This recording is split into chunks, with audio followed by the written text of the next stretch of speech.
Bienvenue sur Géopolitis. On disait déjà de lui qu'il était le sultan de la Turquie. Depuis presque 2 mois, il en est le président. En fait, cela fait 12 ans qu'il en est l'homme fort, le leader et on peut le dire, la personnalité turque la plus populaire dans le pays depuis Mustafa Kemal Atatürk, le père de la Turquie moderne. Voilà donc Recep Tayyip Erdogan sur la plus haute marche du pouvoir à Ankara, avec une présidence qu'il entend transformer à sa manière.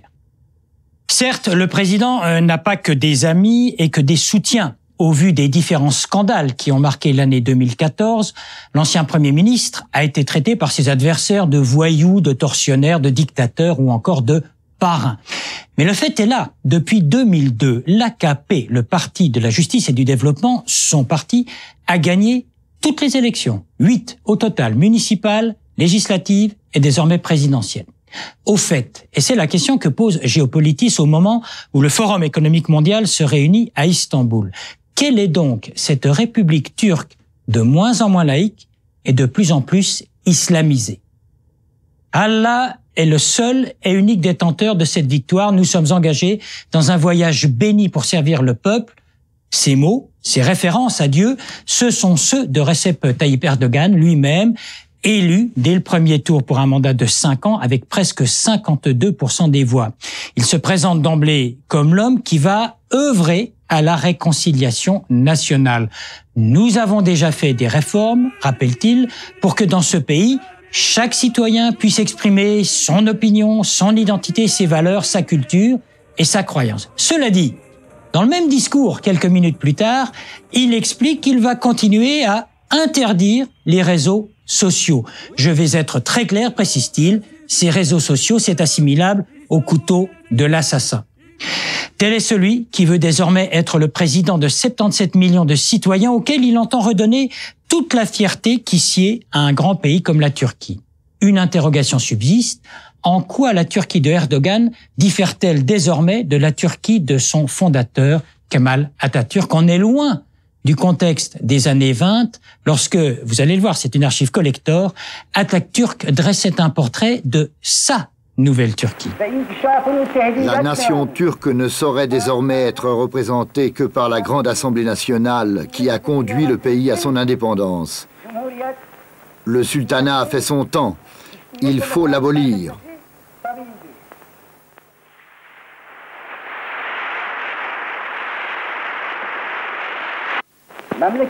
Malgré l'opposition des notables religieux, la majorité des députés vote l'abolition du sultanat. La dynastie d'Osman ne conserve que la dignité honorifique de chef spirituel des musulmans, le califat. C'est donc une nouvelle Turquie qui s'apprête à célébrer ses 100 ans d'existence en 2023, c'est dans peu de temps, 9 ans. On peut même imaginer que le président de la République turque à cette date-là sera, au cours d'un deuxième mandat, Recep Tayyip Erdogan lui-même. «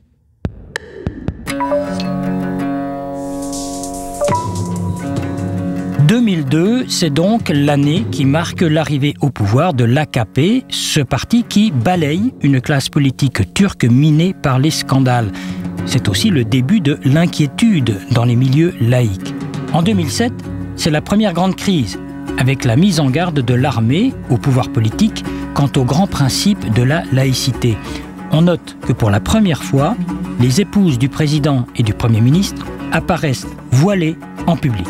En 2011, le parti enregistre sa 3e victoire d'affilée aux élections législatives et soutient les rebelles syriens en guerre contre le président Bachar el-Assad. L'année 2013 est l'année de tous les dangers. Un projet d'aménagement de la place Taksim vire à la fronde anti-gouvernementale. Pendant 3 semaines, 3,5 millions de Turcs vont défiler dans le pays et faire vaciller le régime. La répression est systématique, tandis qu'éclatent plusieurs scandales de corruption touchant le Premier ministre et son entourage. En cette année 2014, le gouvernement turc multiplie les purges dans la police et dans la justice. Il fait voter des lois pour renforcer son contrôle sur Internet. Il va jusqu'à bloquer les réseaux sociaux. Cela ne l'empêche pas de remporter les élections municipales. Sans surprise, le 1er juillet, Erdogan est désigné comme candidat du parti à l'élection présidentielle. Et sans surprise, le 10 août dernier, au premier tour, il est élu président de la République.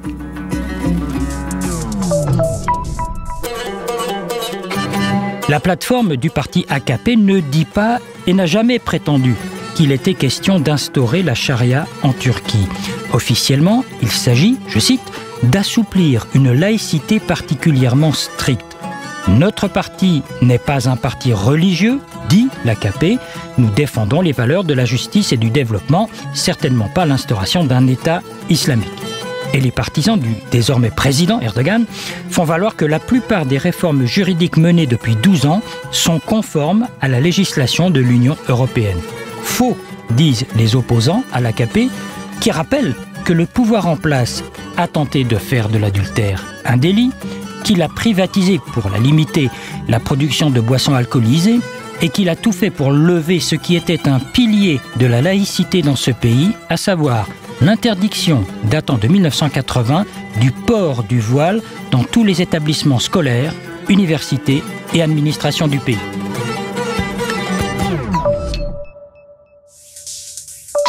L'invité de Géopolitis, Jordi Tegel, qui est professeur d'histoire internationale à l'Institut des hautes études internationales et du développement, ici, à Genève. Première question sur la victoire même de M. Erdogan. On ne peut pas lui contester cette victoire. Il a cette base islamo-conservatrice et il l'a bien conservée, il a bien joué en tout cas. Oui, en effet, il a un électorat fidèle, conservateur, mais pas seulement. C'est-à-dire qu'il y a aussi une base de l'électorat libéral qui est d'accord avec sa politique économique, qui est, d'un point de vue de macroéconomie, un succès. Oui. Et il a eu aussi le soutien d'une partie de l'électorat d'extrême droite. Donc il a bien joué quand même au niveau de l'électorat. Mais est-ce que la représentation qu'on a d'un Erdogan un peu islamisant, elle est exacte, cette vision ? Alors, c'est difficile de savoir quel est l'objectif final de Erdogan vis-à-vis de l'islam.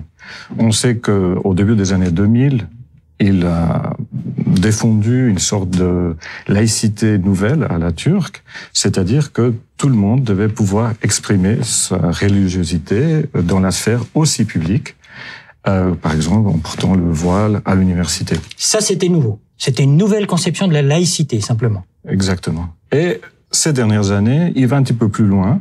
Et maintenant, il veut aussi s'immiscer dans, on va dire, la sphère privée, en disant comment il faut s'habiller, comment il faut se comporter, qu'est-ce qu'il faut boire, ou s'il faut utiliser, par exemple, des cartes de crédit. Alors là, c'est déjà une conception un peu plus large de la présidence. Je veux dire, il se mêle de la vie privée des gens. Et pourtant, il est élu sur cette base-là, car il n'a jamais caché ses intentions. En effet. Donc, pour lui, je dirais que on peut faire un parallèle avec Poutine. C'est-à-dire que pour lui, c'est la démocratie égale à victoire électorale qui lui donne une légitimité. Donc, si tant que ces idées sont votées, sont référendées oui. Par la population, il a raison, il faut aller en avant, même s'il y a une minorité pour lui laïque ou des minorités religieuses, mais il a raison puisque là, le soutien de la base électorale. Donc c'est quand même un peu une nouvelle conception de la présidence, puis j'aime bien votre parallèle avec Poutine. Ce sont des gens qui sont démocratiquement élus, mais ils vont un petit peu plus loin que ce pourquoi ils ont été élus. Oui, il a déjà dit à plusieurs reprises que lui ne veut pas être un président honorifique. Oui. Il veut intervenir dans la politique domestique turque, la politique étrangère, et pour cela, il lui faut changer la constitution, ce qui est le prochain objectif de Erdogan en 2015. Alors vous parliez il y a un instant de sa base islamo-conservatrice, c'est une base qui le pousse à aller quand même beaucoup plus loin en matière, je mets entre guillemets, d'islamisation. Il va suivre cette base-là et ces principes-là d'islamisation ou il va freiner un petit peu? Alors c'est un petit peu le danger qu'il y a, parce qu'il y a effectivement, on va dire, une droite à sa droite, oui. Donc des éléments beaucoup plus conservateurs, beaucoup plus radicaux, qui demandent carrément des mesures beaucoup plus franches vis-à-vis de l'islam. Et donc il doit faire attention de ne pas, de perdre, on va dire, le contrôle de ce processus d'islamisation de la vie politique, de la vie privée en Turquie. Et jusqu'où peut-il aller, franchement, dans cette islamisation? Jusqu'où va-t-il lâcher un peu du lest? Alors, c'est difficile à dire. Dans la dernière convention du parti de l'AKP, il a parlé de la nouvelle Turquie et de restauration. Alors, qu'est-ce que c'est la nouvelle Turquie? C'est ce que vient d'expliquer. C'est une démocratie sur des bases populistes. C'est-à-dire, j'ai le soutien populaire, donc j'ai raison et je ne gouverne pas pour tous les citoyens turcs, mais pour ma base électorale. Oui. Et restauration, qui veut dire, on ne sait pas encore très bien ce que ça veut dire, mais on va dire récupérer un passé, le passé de l'Empire ottoman, la grandeur de l'Empire ottoman. Jouer sur la nostalgie un peu. La nostalgie et ce qu'il appelle les valeurs traditionnelles, et donc l'islam. Là, on est dans nationalisme, populisme et religion, dans les 3 chapitres en même temps.